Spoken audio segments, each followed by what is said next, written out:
Hey again, everybody.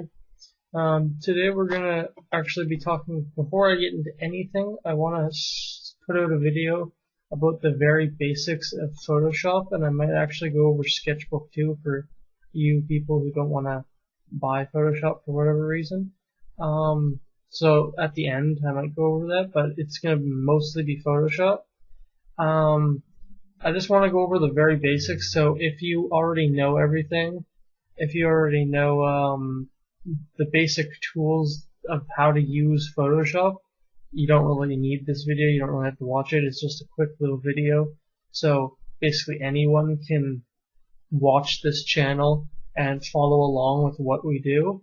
And they just have this here so they can get started and they can figure it out. So I'm actually not going to use Photoshop CS6 because I didn't buy it. I just had the trial version. So I actually have Photoshop CS2, which is free.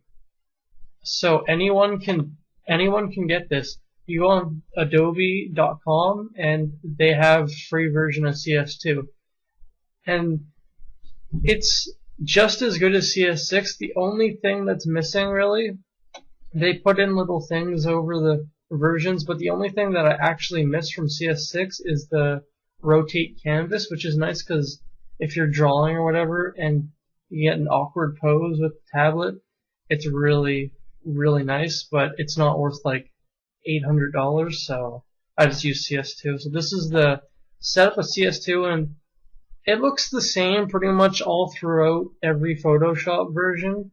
So no matter what version you have, it should look kind of like this. The colors might be a bit different or whatever. We're gonna start with layers. Everyone who is an artist probably knows what layers are. You use layers to just get a more in-depth picture.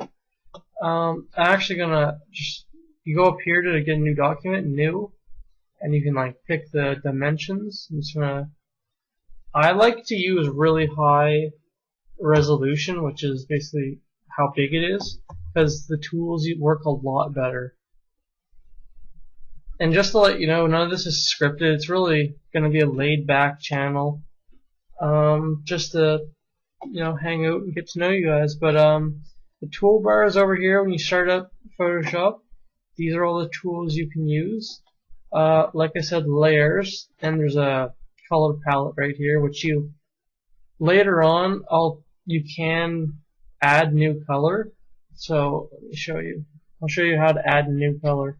You use the brush right here, the brush tool. You just click that and just put a color down. Maybe you wanna mix these two colors. So I'm gonna teach you right here. Before I teach you how to do that, I'm gonna teach you how to blend colors really, really quickly. I'll probably make an actual video on this since it's a bit more in depth. But see up here, these two things, flow and opacity. You can turn them to whatever you want, but I tend to turn them to about 50-ish%. And sometimes you can turn airbrush on or whatever. And one of the most important things is going to be the Alt key.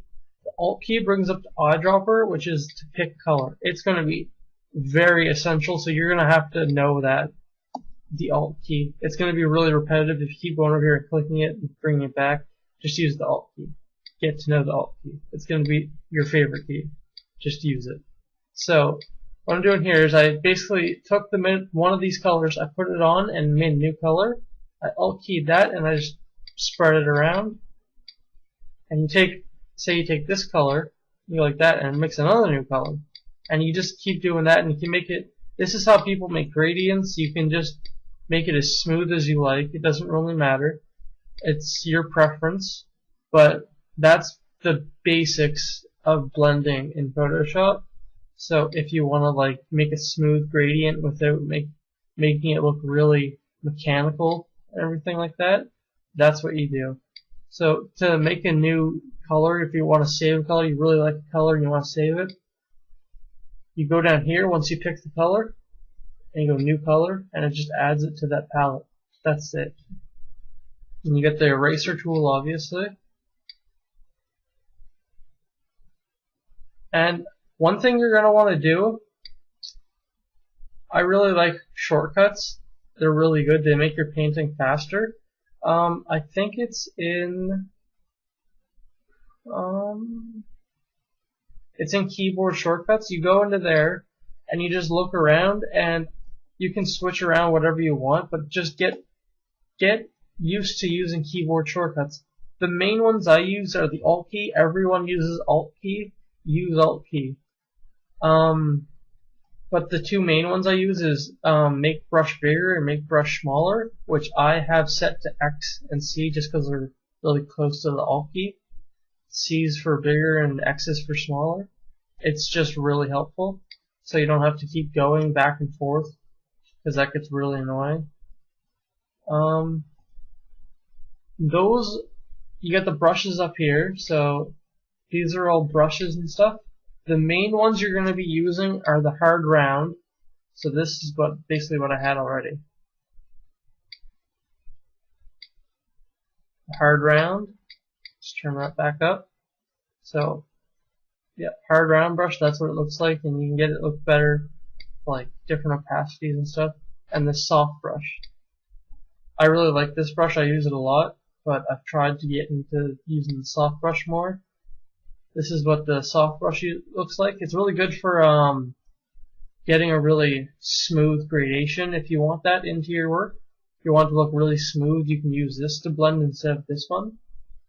So those are the two main ones, and there's like all this stuff. I might get into that in a different video. I might release a video on that, but like you can add texture to brushes.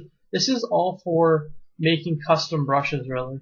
You can make custom brushes with different textures and stuff like that. They do different things, but for the most part, 99% of the art you do is going to use the soft round and the hard round. That's it. It's really simple. So just stick to those two. If you need them, they're up here. And this just really, that's pretty much it, to be honest. It's like the rest of it's pretty self-explanatory. The zoom, you know, if you want to zoom in, and if you zoom out using this or Alt, you can fit to screen. It's really simple. The gradient tool, so if you actually want that mechanical look, bam, it's gonna take a little bit. That's one thing about Photoshop CS2 is it is a bit laggier than CS6. I just don't really think it's worth the money. I don't have the money, so I'm not gonna buy it. Not right now.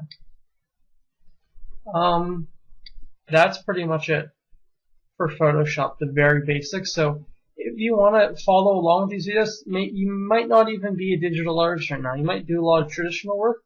Get a tablet.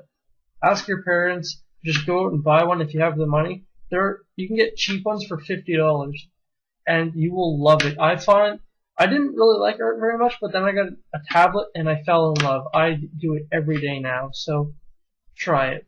You're gonna want to try it. So that's the basics of Photoshop. You can follow along because it is free. Just go on adobe.com and follow along. And it's pretty much the same for every, like you can follow along with whatever you want. There's Paint Tool, Sai, or whatever. GIMP, I don't really like GIMP. I don't really recommend it personally. I did not like it when I used it. But see, this is Photoshop. It's pretty much the same deal. The colors are here. The layers are here. There's all these different, you know what I mean? The brushes are over here. It's pretty much the same thing. You just get started and just get in there and try it out. You know what I mean? Like, just try to play around with these programs. Get used to them. One thing is over here, you click that and you can bring up the brush properties, make the opacity go down so it's not right up the top like Photoshop.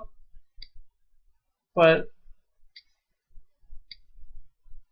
the thing about this program is that I didn't like and just made me go to Photoshop is you put down a layer like that, right? And in Photoshop you can go over that like 100 times as long as you don't lift your Wacom pen, and it'll be the same opacity. In this program, it overlays itself, and it's just really, I don't like it at all. It's really annoying to me because you have to like lift your pen for every stroke. It annoys me. That's why I don't like it, but you might be different. You might enjoy it. So I think that's it. I will come out with a video within the next week of something more complex. I might show you something in Photoshop, how to use something specific, like clipping masks maybe. Those I've been using a lot lately. I just figured them out. They are really helpful for certain stuff, especially more complex things. I'll just get some tips. Once you send in your art, I'll start doing that. I think that's it. Okay. Remember to subscribe if you like it, and I'll see you next time.